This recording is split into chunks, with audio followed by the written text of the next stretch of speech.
Welcome to Wild West Love Chronicles. This time, I will tell you a story that is deeply touching and full of suspense. Let's listen closely. The wind pushed dry dust across the empty plains, whispering through the brittle grass like voices too tired to shout. Out past the last picket fence, beyond the broken creek bed and the stretch of empty cattle fields, sat Clara Whitmore's ranch. What was left of it? A lopsided house with sun-bleached siding, a roof that moaned in the breeze, and a porch that had forgotten the weight of a visitor's steps. Inside lived Clara, alone for going on 7 years, with nothing but silence and the occasional rusted creak of the rocking chair that groaned like a weary ghost. Each morning Clara rose before the sun had cleared the ridge, her bones stiff with the weight of memory. She didn't light the fire right away. There was something about the cold that reminded her she was still here, still breathing when he was not. She made her coffee strong, black as soot, and drank it while staring out the kitchen window toward the barn that hadn't housed a horse in over 2 years. The chickens were long gone, the garden overrun with wild roots and dead stems. The only thing growing out here was time, and it grew long and heavy. Her husband, Marshal Daniel Whitmore, had died on a road just east of town, ambushed by 3 desperate men with nothing to lose and no reason to let him live. Clara had buried him herself beneath the willow tree by the creek, back when it still carried water. Folks from town came out for the funeral, then trickled away with sad eyes and half-spoken condolences.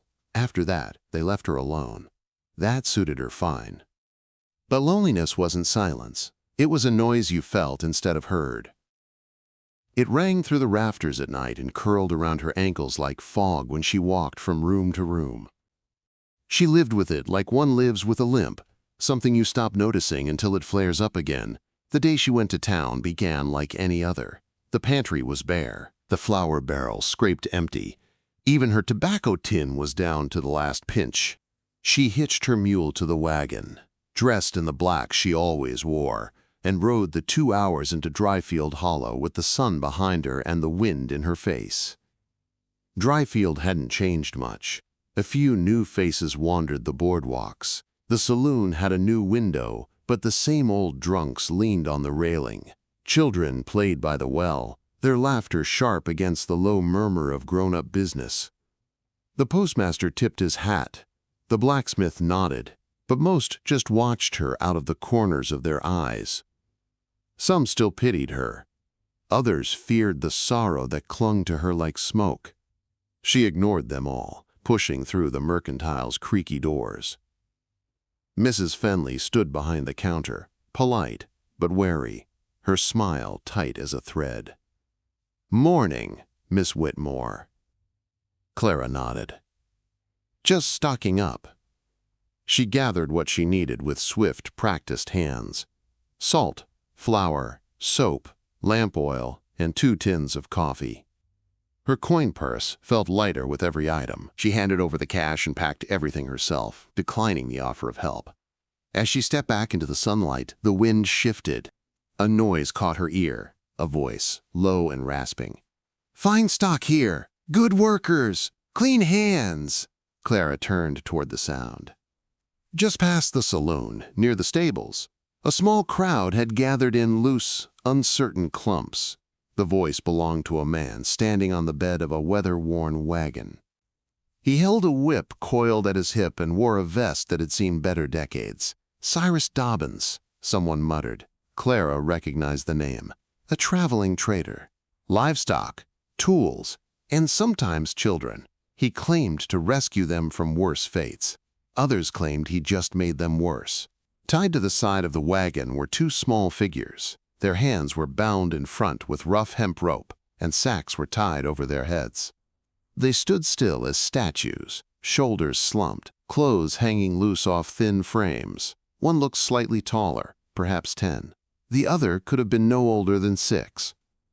The crowd watched but said nothing. No one moved. No one protested. "2 young girls," Cyrus barked. "Good condition. Quiet as rabbits. Don't eat much. Could work a kitchen or stable in no time." Clara felt her stomach twist. She didn't realize she was walking until her boots hit the edge of the circle. "Take the sacks off," she said. Cyrus looked down, squinting. Beg pardon? The sacks. Take 'em off. He chuckled. Now what would be the point in that? You buying or gawking? I said, take them off, Clara repeated, her voice quiet but hard as flint. The crowd shifted. Whispers drifted like smoke. Cyrus grinned, leaned down, and yanked one sack free. A tangle of dark hair fell over the girl's face. She didn't look up. Dirt streaked her cheeks. Her lip was split. The other sack came off more gently. The smaller girl blinked in the sun, wide eyes glazed with something deeper than fear. They got no names, Cyrus said. Picked 'em up from a busted cart outside of Mirror Creek. Parents dead, I suppose, or left 'em. Happens all the time.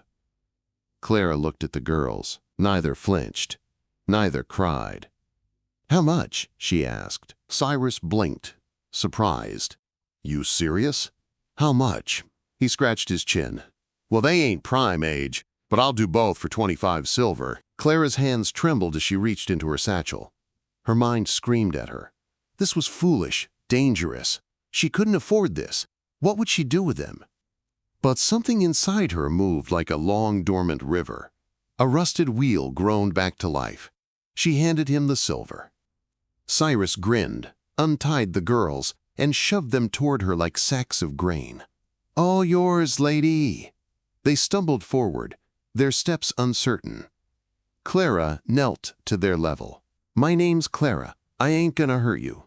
The taller girl kept her eyes low. The smaller one stared at Clara's face like she recognized her. But neither said a word. Clara stood, adjusted the sacks into a bundle, and turned toward her wagon. She guided them gently but firmly, ignoring the buzz of the crowd. Some watched with curiosity. Others turned away, shaking their heads. A few children looked confused, tugging on their mother's hands.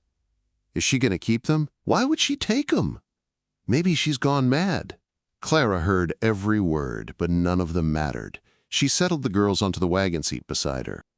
The older one sat rigid, hands clenched in her lap. The younger leaned against her sister, but glanced often at Clara, unblinking. They rode in silence. The wind tugged at Clara's hat. Dust bit her eyes, but she didn't blink. Her hands were steady on the reins, but her mind wasn't. What had she done? She didn't know their names. Didn't know their past. What if Cyrus was lying and their parents were alive, out there looking for them? Yechi didn't bun. What if this was a mistake?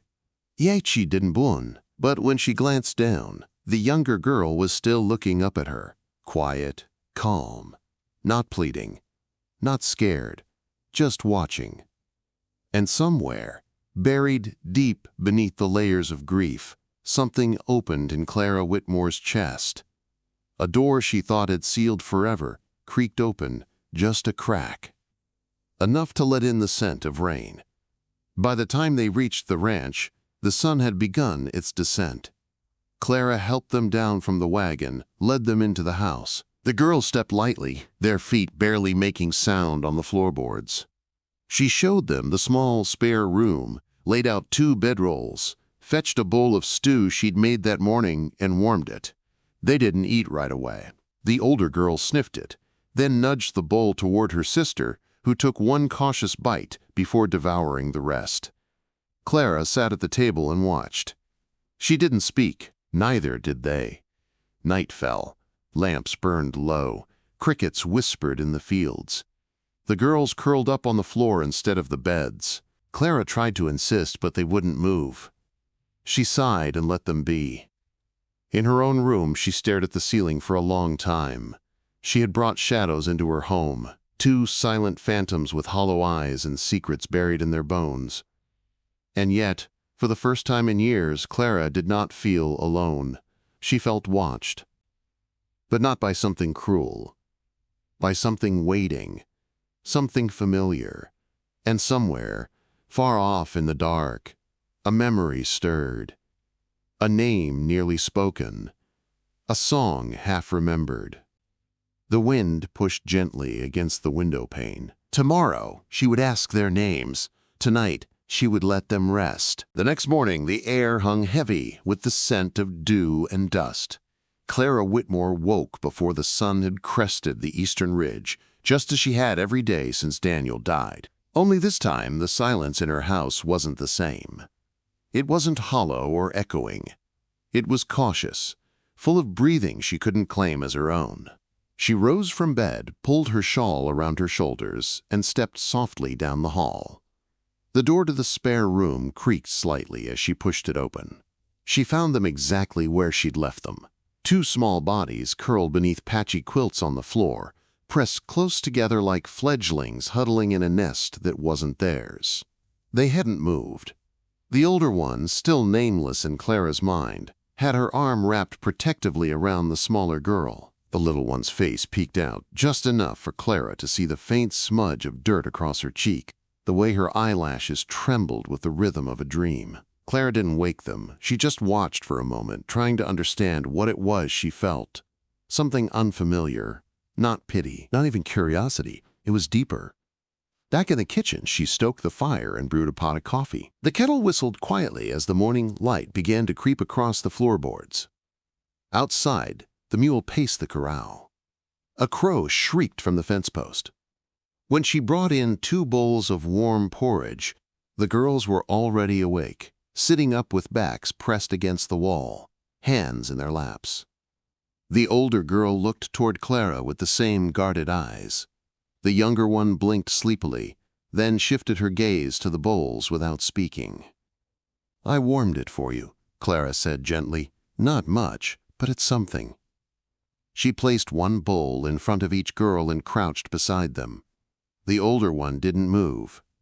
The younger looked at her sister, waited for a nod, and then began to eat with small, neat scoops. Clara noticed how the older girl watched her every move. Not the way children did, but the way grown folk did when they didn't trust what was behind your smile. "You two got names?" Clara asked softly. Silence. The younger girl paused, then glanced at the older one again. "I don't need your whole story," Clara said. "Just something to call you by." More silence. Then, at last, the older girl spoke. Her voice was rough and low, like dry leaves being crushed underfoot. "Ruth," she said. Clara nodded once. "At her." Ruth looked at the little one, who was still eating. "Lily." "Pretty names," Clara said. Lily smiled, just a flicker. Ruth didn't. After breakfast, Clara showed them the wash basin out back, handed them a rag, a bar of soap, and pointed to the outhouse. She didn't follow them. She just stood on the porch, hands on her hips, watching as they stepped outside like animals, unsure if the trap had sprung yet. They returned cleaner, faces damp and pink from scrubbing. Clara laid out old dresses from her cedar chest. Nothing fancy, but they were better than the rags they came in. The girls didn't complain, though Ruth took longer to change. She waited until Clara turned her back. The rest of the morning passed quietly. Clara worked in the kitchen, cleaned the pantry shelves, mended a tear in the curtains. The girls sat on the porch steps, their legs drawn up, eyes drifting toward the barn and beyond. They didn't speak, but they didn't run either. By midday, Clara brought out slices of cornbread and a jar of blackberry jam. Ruth took hers without looking up. Lily whispered a thank you, so soft. It barely brushed the air. "You two got family?" Clara asked, leaning against the doorframe. Ruth shook her head. "No one?" Clara pressed. Ruth's eyes met hers for the first time. "Don't remember," she said. Clara believed her. She didn't ask again. Later that day, Clara walked down to the creek. The water had returned, a thin stream trickling between smooth stones. Lily followed her at a distance, bare feet padding softly in the dirt. She didn't say anything, just crouched by the edge and dipped her fingers in. "You like it here?" Clara asked. Lily nodded slowly. "I know it's not much, but it's safe." Lily looked up, her eyes wide and ancient in a face too young for them. She opened her mouth, closed it again, Then she said something so quiet, Clara almost thought she imagined it. "I've been here before." Clara's chest went still. "Here?" Lily nodded again. Clara crouched beside her. "When?" Lily didn't answer. She just stared at the water, her fingers tracing the current like she was reading it.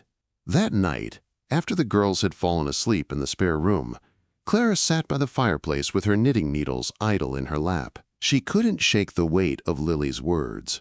The ranch hadn't seen children since Daniel. They'd talked about it once, raising a family, building cradles, painting walls a soft yellow. Then he'd ridden off and never come back. She got up, walked to the mantel, and lifted the picture frame that held their wedding photo. Daniel in his sheriff's badge, Clara in her pale blue dress. He'd been tall, lean, with a smile like warm whiskey. She stared at it until her eyes burned, then placed it back. The wind picked up outside, rustling the shutters. In the silence, she heard a soft noise, bare feet against wooden planks. Turning slowly, she saw Lily standing in the hallway, her nightgown hanging loose around her shoulders, her eyes still half in dreams. Clara knelt. "Can't sleep?" Lily blinked. Then, unprompted, she lifted her hand and pointed to the fireplace. "There used to be a rocking chair there," she said. Clara's breath caught. "There was," she whispered. "I remember," Lily said. Clara didn't speak, couldn't. Her throat closed up like someone had wrapped wire around it. Lily stepped forward and placed her hand on Clara's. "You sang here." A chill ran up Clara's spine. "What song?" she asked. Lily closed her eyes. And then, in a broken, whispered voice, she began to hum. Clara felt her knees buckle. It wasn't just any tune. It was a lullaby Clara had made up one night, years ago, after a bottle of wine and a long summer storm. She'd only sung it once. To Daniel. No one else had ever heard it. The notes were cracked, unsure, but they were the same. Clara pressed her hand to her mouth, tears spilling over her fingers. Lily opened her eyes. "You were sad that night." Clara collapsed into a crouch, trembling. How do you know that?" Lily didn't answer. She just leaned in, hugged Clara around the neck, and held her like she'd done it 1,000 times before. The fire crackled softly behind them. The wind died down. And in the quiet of that dimly lit room, Clara no longer felt haunted by grief. She felt remembered, and it terrified her. The next morning, Clara didn't speak of what had happened. Lily said nothing more, but her eyes followed Clara with a softness that hadn't been there before. Ruth, meanwhile, grew more wary. She watched the two of them from behind her curtain of hair, arms folded, mouth set in a thin line. At breakfast, she barely touched her food. When Clara asked if she was feeling all right, Ruth replied with a curt, "Fine." The tension didn't last long. That afternoon, Clara heard the front gate creak open. She stepped out onto the porch, rifle in hand, only to see a man on horseback riding slowly up the path. Dust clung to his coat, and a wide-brimmed hat shadowed his face. He pulled the reins and tipped his head. "Miss Whitmore," he called. Clara narrowed her eyes. "You've got the advantage, sir.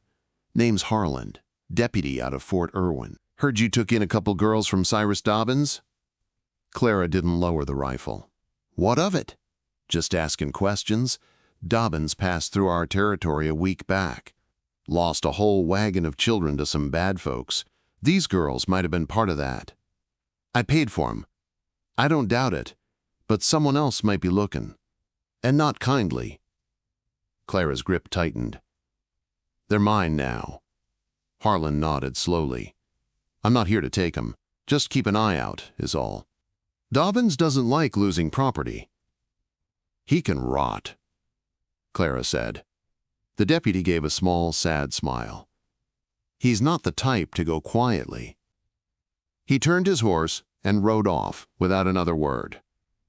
That night, Clara locked the doors. She bolted the windows. She kept the rifle close. The girls slept soundly, but she didn't, not entirely. In her dreams, she heard the lullaby again, not from her lips, but Lily's. And in the corner of the room, Daniel stood in the shadows, watching. Smiling, she woke before dawn, heart racing. The fire had gone out, but the house was warm. The days moved like molasses after Lily's whispered song. Clara tried to focus on the practical things, mending the front steps, tightening the hinges on the barn door, brushing out the mule. But every chore felt like pretending not to see smoke curling from under a closed door. Something was stirring in that house, and it wasn't just the memories Clara had tried to bury. Lily had returned to her usual quietness, saying little, but her eyes followed Clara everywhere now. She didn't cling, didn't whimper or demand attention. It was subtler than that, like a compass needle that kept pointing toward Clara no matter how often the dial spun. Ruth, on the other hand, had grown colder. She spoke only when necessary, and kept her distance from both Clara and her sister. At night, she sat up long after Lily had fallen asleep, staring out the window with her jaw clenched, as though she were waiting for something, or someone, to come over the ridge.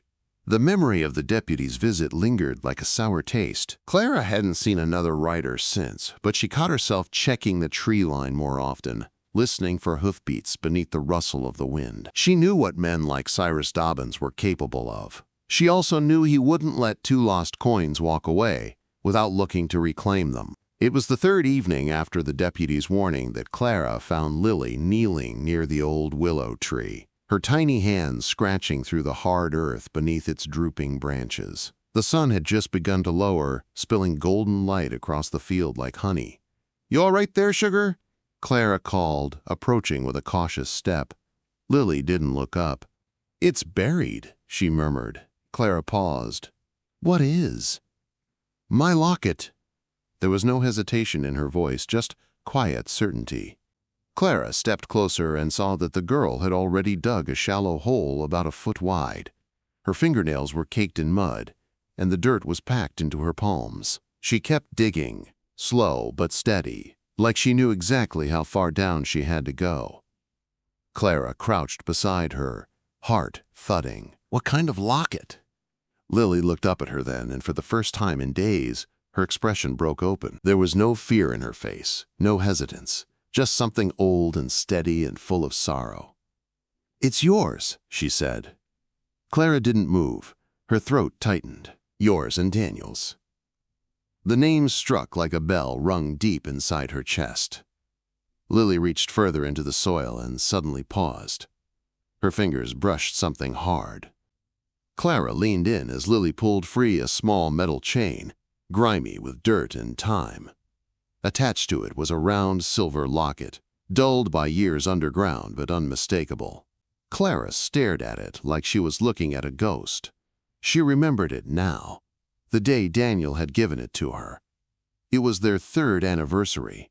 He'd tucked it into the pocket of her apron with a note that said, "For when I'm gone, so I ain't really gone."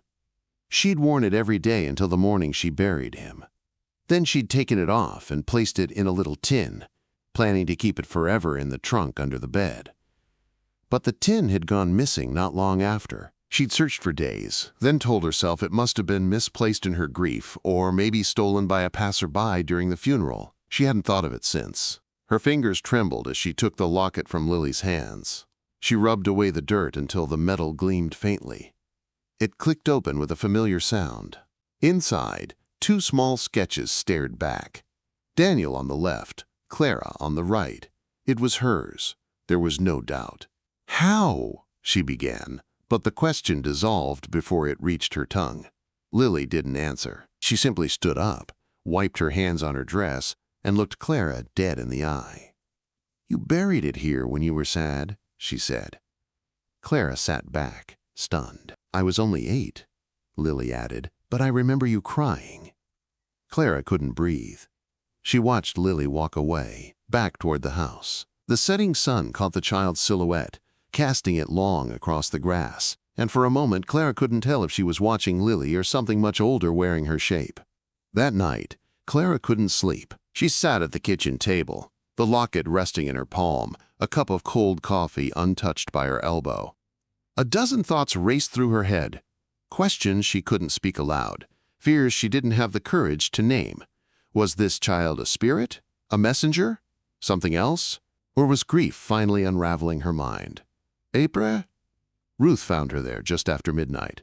The girl stepped into the kitchen with quiet steps and stood across from Clara, her eyes fierce. "I want you to stop asking her things," Ruth said. Clara looked up, startled. "She's remembering too much." Clara set the locket on the table between them. She remembered this. Ruth didn't glance at it. "I don't care. She's not supposed to remember." Clara narrowed her eyes. "Why not?" "Because it hurts her. She's a child." "No," Ruth said.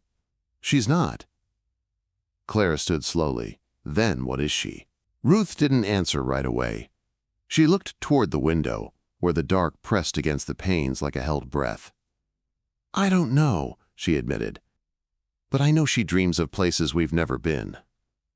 People we've never met. Names that make her cry in her sleep." Clara swallowed hard. "She said your name before we met you?" Ruth whispered. Clara's voice cracked. "What does that mean?" Ruth finally looked at the locket, her lip trembling. "I think she's part of something. Something bigger than either of us. And I think you are too." For a long moment, the only sound in the kitchen was the soft tick of the wall clock and the low hiss of the cooling stove. Then Ruth turned and walked away, leaving Clara alone with her thoughts. The following days were filled with a quiet unease. The girls helped in small ways, Lily gathering eggs from the coop, Ruth hauling buckets of water. But there was an unspoken tension in the air, as if they all knew something was coming and no one wanted to be the first to say it aloud. Then came the letter. Clara found it nailed to the fence post one morning. No writer in sight, just the paper, fluttering slightly in the breeze, pinned with a rusted nail. It wasn't signed. "You took what doesn't belong to you. Return them or pay the price." Clara read it twice, then again, her hands tightening. She burned it in the stove. That evening, she oiled the hinges on the front door, checked the locks on every window, and pulled her late husband's rifle from beneath the floorboards. She cleaned it by lamplight, her hands steady as iron. She didn't tell the girls, but Ruth saw it anyway, said nothing, just nodded once before returning to her room. The wind howled louder that night, dragging dust across the plains like smoke from an unseen fire. In her dreams, Clara saw Daniel standing by the willow tree, one hand on his heart, the other pointing to the horizon. "They're coming," he said. When she woke, she could still hear his voice. She looked across the room and found Lily already awake, sitting up in bed, her eyes wide open. "They're almost here," she whispered. Clara didn't ask who. She already knew. The days grew colder, without warning. Dryfield Hollow had never been known for cruel winters, but that week the wind came sharp as razors, rolling down from the ridges with a hunger in it, gnawing at the sides of the house and rattling the windows with an edge that felt unnatural. Clara noticed the shift before the frost had even touched the ground. It was in the air, something old, restless, and watching. She checked the fence lines twice a day now, boots crunching on dry grass as she scanned the tree line, with Daniel's old rifle slung across her shoulder. She didn't trust the silence anymore. There was too much weight in it, too much warning. She didn't sleep much either. Neither did Ruth. The girl had taken to pacing the front porch after sundown, arms folded tight, gaze locked on the dirt road that vanished into the horizon. She never said what she was looking for, but Clara knew. Ruth didn't watch like a child afraid of shadows. She watched like a soldier waiting for a charge. Lily, meanwhile, had become quieter than ever. Not the silence of fear, but the kind of stillness that came when someone knew too much and didn't want to speak it aloud. Her hands trembled when the wind howled. She flinched at shadows cast by lamplight. And sometimes, when she thought no one was watching, she cried without tears, mouth shut tight, eyes wide open, the sound caught somewhere too deep to escape. Then came the night Clara saw the riders. It was well past midnight. The fire had burned low, the house wrapped in the hush that only came in the hours when nothing good ever happened. Clara had gone to the window out of habit, not expecting anything, just needing to prove to herself the world hadn't changed again while she slept, but it had.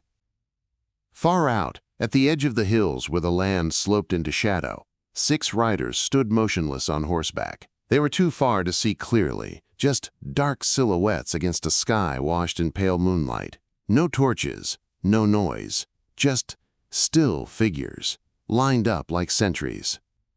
Clara didn't breathe. She didn't blink. She watched them for over an hour. They never moved. When she looked again just before dawn, they were gone. She didn't tell the girls, not right away. But Lily knew.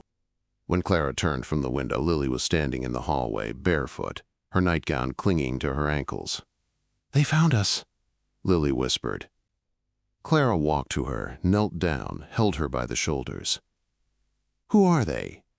Lily shook her head. "They're not men. Not really." Clara felt her heart thump in her chest. Ruth appeared in the doorway. She said nothing, but the look in her eyes told Clara she knew too. By breakfast, Clara had made up her mind. They weren't going to wait anymore. She taught Ruth how to hold a rifle. The girl was stronger than she looked, her grip firm, her aim already sharp from years of surviving what no child should have to. Clara didn't teach her to shoot for sport. She taught her to protect, to last, to hurt if she had to. Lily helped board the windows, quiet and pale. She stacked firewood, dragged blankets from the closet, and laid out old lanterns with a kind of calm that didn't belong on a child's face. They worked in silence. No one asked what was coming. They all knew. On the 4th night, the storm arrived. Not a natural one. Not rain or thunder or snow. This storm came dry and furious. A windstorm of grit and fury that tore across the plains with a howl like screaming iron. It slammed against the walls of the house, ripping at the shingles, shaking the shutters until the nails groaned. Clara stood in the center of the room, rifle clutched in both hands, breath steady but shallow. Ruth was at her side, crouched low behind the wood stove. Lily stood near the fireplace, her arms wrapped around herself, eyes locked on the front door like it was going to breathe. The first knock didn't come from the door. It came from the roof. A sharp, deliberate knock. Then another. Then scratching. Clara raised the rifle. Ruth followed suit. Lily took one step back, pressing against the stone hearth like she might disappear into it. Something dropped onto the porch. Boots. Heavy. Then a voice. Male. Low. Cold. "Miss Whitmore," it said. Clara stepped forward, rifle leveled. "You can speak through the wood, or you can feel lead," the voice chuckled. "It wasn't right. It wasn't natural. You've taken what doesn't belong to you. That's theft, ma'am. That's trespassing. That's war." "You sold them," Clara said. "I bought them." "No," the voice replied. "You borrowed them. They were promised, and now we've come to collect." Another knock, this time on the side of the house. Then one at the back door. More boots, more voices. Whispers crawled along the windowsills like insects. "Give us the girl." Clara's finger tightened on the trigger. "You'll have to crawl over my corpse." Another laugh. "Wouldn't be the first." A crash exploded from the back door. Clara spun just in time to see Ruth raise her rifle and fire. The shot cracked the air open. Something shrieked. Inhuman, high, and full of wet hatred. Then silence. Clara rushed to the door. Ruth stood over the threshold, rifle barrel smoking, her hands trembling. "They were crawling," she whispered. "On the walls." Outside, shadows flitted along the edges of the porch. Not men, not beasts, something between. Clara slammed the door shut, bolted it with a length of timber.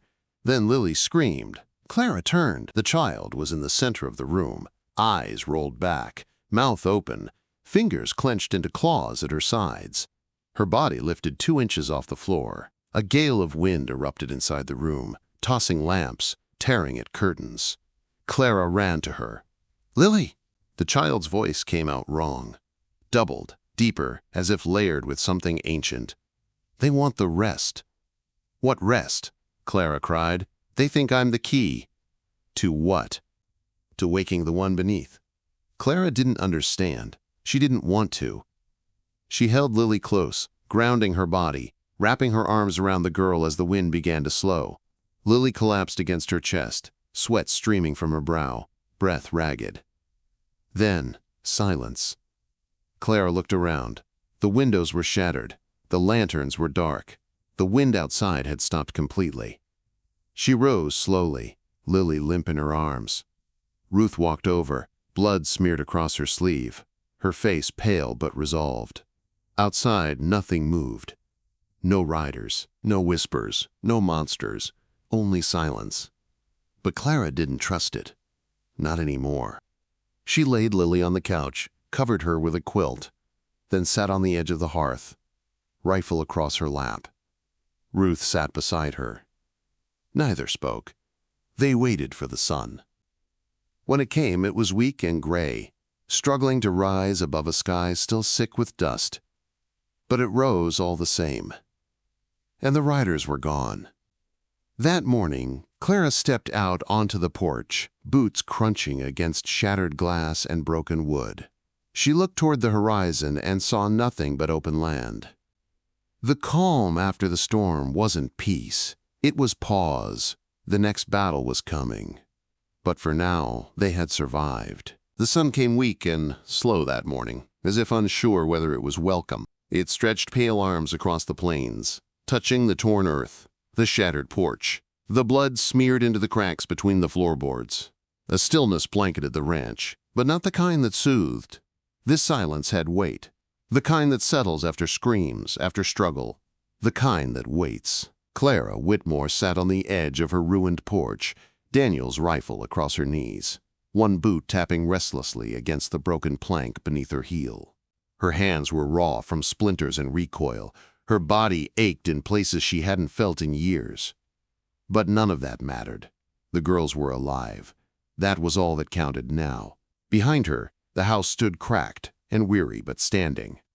Glass littered the front room. The shutters were torn, the pantry raided by the wind, the back door swinging on one hinge. The fire had gone cold during the night, the last log burning down to ash, as Clara knelt, with Lily cradled against her chest, whispering prayers she hadn't said in over a decade. Lily hadn't spoken since.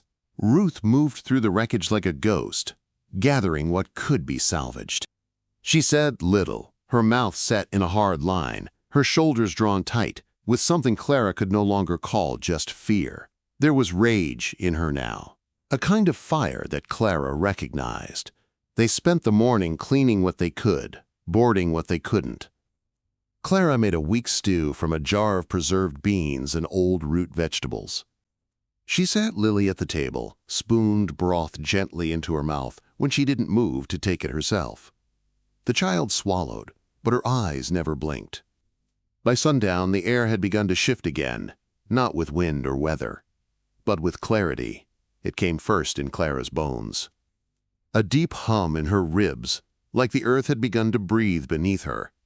She stepped outside to find the light sharper, the sky too still. No birds. No insects, no sound. Then Lily's voice came from inside the house, small and flat. "He's waiting." Clara turned. Ruth stood just inside the doorway, one hand wrapped around the edge of the frame, her face pale. "She said it without moving her mouth," Ruth whispered. Clara didn't ask who, she already knew. They slept in the same room that night, all three of them. Clara's rifle across her chest, a knife beneath Ruth's pillow, Lily curled between them like a dying ember. Outside, the wind began again, but not like before. This wind didn't scream, it whispered. And the words, though too soft to catch, were full of venom. In her dreams, Clara saw fire. Not the fire of a hearth or a torch, but of something older. The kind that turned sky to ash and water to steam. She stood in the center of a burning field, the willow tree behind her, engulfed in blue flame. Daniel was there, but his face was wrong, blank and blurred. as if memory itself couldn't bear to hold him. Lily stood across from her, no longer a child. She was older, her eyes deeper, her skin cracked like bark. "You promised me," Lily said. Clara tried to speak, but the words stuck. "I waited," Lily whispered. Then the fire consumed them both. She woke with a scream caught in her throat, sweat slicking her back, her hands clenched around the rifle like she'd been born holding it. Lily was awake. Her eyes glowed faintly in the dark, not like lamps or fire, but like moonlight trapped beneath glass. Clara stared at her, breath shallow. "Did you see it too?" she asked. Lily nodded. "It's not over." Clara swallowed. "What do they want from you?" Lily looked down. "Everything." The days that followed blurred together, one bleeding into the next, like ink in rainwater. Clara began preparing for something she couldn't name. She and Ruth dug trenches around the property, gathered stones, built crude traps from what tools they had left. They planted stakes at the edge of the field, soaked cloth in lamp oil, stacked them like torches. Clara knew it wouldn't stop them, but it might slow them. She took Lily aside one morning, knelt to her level. "What are you?" she asked gently. Lily didn't answer at first. Then she said, "I'm someone who wasn't supposed to come back." Clara nodded slowly. "Then why did you?" "Because you called me." Clara's breath hitched. "I did?" Lily touched Clara's chest, just over her heart. "When you buried him, you begged for someone to bring him back, but no one could. So they brought me instead." Clara felt the world tilt beneath her. "I'm sorry," Lily whispered. "I didn't mean to become." That night, the torches lit with blue flame on their own. Clara and Ruth stood on the porch, watching the unnatural fire flicker in the windless dark. It didn't burn hot. It pulsed like breath, like heartbeat. Clara didn't sleep. Lily stood at the window until dawn. The next morning, the sky was red. Not dawn-colored, not the gentle blush of early sun. It was stained, as if something beneath the horizon had bled into the clouds. Ruth found Clara by the barn, driving nails into a board. "They're coming back." Clara didn't stop hammering. "I know. They won't leave without her." "I know." Ruth hesitated. "Would you give her up if it meant we lived?" Clara looked up. "Would you give up your sister?" Ruth looked down. "No. Then we understand each other." That night, the wind rose again, and with it came the riders. No longer distant silhouettes. They came on foot now. Hundreds. Their shapes shifted in the darkness. Some tall, some bent, some crawling. Their faces were wrong. Eyes where mouths should be. Skin that shimmered like oil. They didn't speak this time. They howled.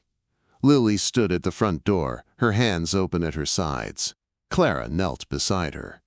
"You don't have to do this." "I do." Clara touched her face. "Then I'm staying with you." "No," Lily said. "You have to let me go." "Why?" "Because I'm the lock, and they're the key." Clara didn't understand, but she nodded anyway. Then Lily stepped forward. The wind shrieked around her, pulling at her dress, lifting her hair. The creatures stopped 10 paces from the house. Lily raised her hands, and she sang. The same lullaby. The one Clara had sung to Daniel in the rain. The one no one else had ever known. The melody floated across the field like light through fog. And the things stopped moving. One by one, they fell to their knees. Then, to their sides. Then, turned to dust. The fire vanished. The wind died. And Lily collapsed. Clara caught her before she hit the ground. She was breathing, but barely. Ruth ran to them, dropped to her knees. "She did it," Ruth sobbed. Clara held Lily against her chest. "I'm here," she whispered. "I've got you." And Lily, with her last strength, whispered, "I remember now." Then her eyes closed. She didn't die. She slept for 3 days. And when she woke, her eyes were her own again. No light, no shadows, just a little girl. Clara buried the rifle. The house grew quiet again. But it was a different kind of quiet. The kind you earn. The kind you keep. And every morning after, Clara sang. Just once. For her. For him. For the girl who came back. In the heart of a broken land, where grief once built walls too high to climb, love found its way through the wind, the dust, and the shadows. Clara Whitmore opened her door to two strangers, and in doing so, discovered that sometimes the family we lose returns to us in ways we never expect. Through fire, fear, and the silence of ghosts, they stood together, and in the end, it wasn't strength or bullets that saved them, but love remembered, and a lullaby never forgotten. If this story moved your heart and stirred your soul, don't forget to subscribe to Wild West Love Chronicles, where every tale rides the line between the harshness of the frontier and the tenderness of the human spirit. Join us next time for another unforgettable journey through the wild, the weary, and the wonderfully unexpected.